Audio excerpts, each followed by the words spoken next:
Most workers say they're quiet quitting. Quiet quitters make up half of the U.S. workforce. Forget quiet quitting.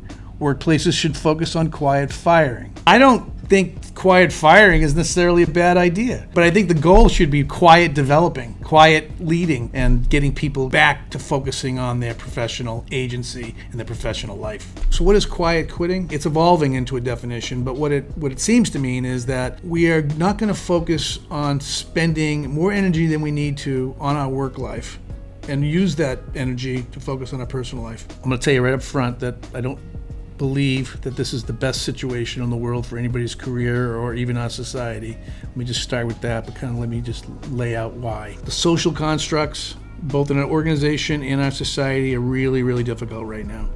We've had a pandemic, which has taken people out and forced them to really think about the situation in their lives.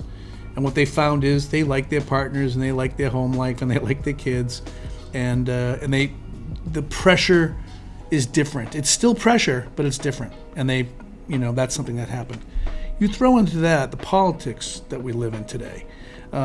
People lose friends. We're losing friends. We're losing each other. And now we don't, we might not necessarily even want to be social with people. Malcolm Gladwell said people should go back to the office. And I feel the same way. I can't even imagine a life where your professional life is just calling it in.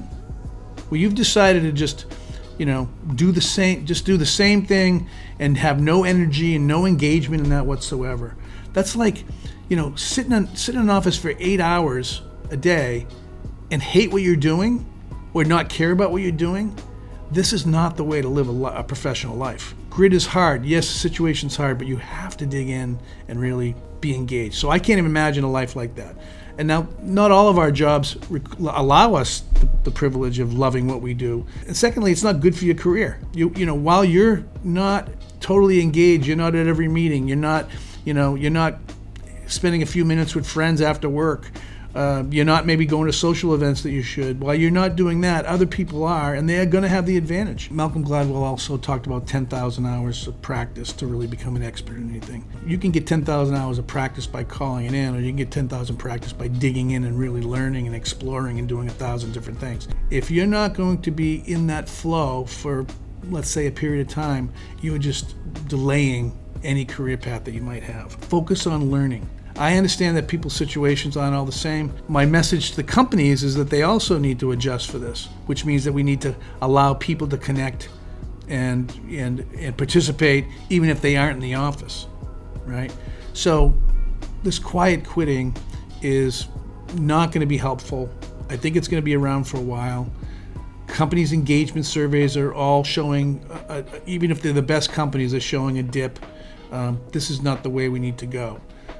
So I'm calling on companies to kind of dig in and really figure out a way to get that engagement up there.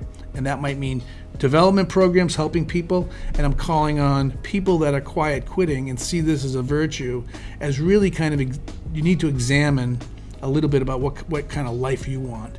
You can be CEO of your life, or you can be a passenger. I can say a little bit more. Listen, I'm about to publish a book about employee agency, which is about gaining your power and really understanding your power so you can have a great career and a great life. And this quiet quitting is in complete reverse of what my recommendation is. I just can't imagine a life when I'm doing the same thing and I have no passion for it whatsoever. Doesn't mean I need to love it, but I need to at least be learning and growing and digging into whatever I'm doing. Forget quiet quitting. Workplaces should focus on quiet firing. I don't think it's a bad idea. Quiet firing. You think it's a good idea? Yeah, this quiet quitting is bull. It's like, can you imagine that if you had to come here and do this and you didn't give a about this? Imagine that. I had a job. I had to look up engineering drawings and match the engineering drawings to what they've bought in the past. That might sound exciting to some people, but this was a terrible situation for me. I hated it. I'm not an engineer. They were using me as a clerk.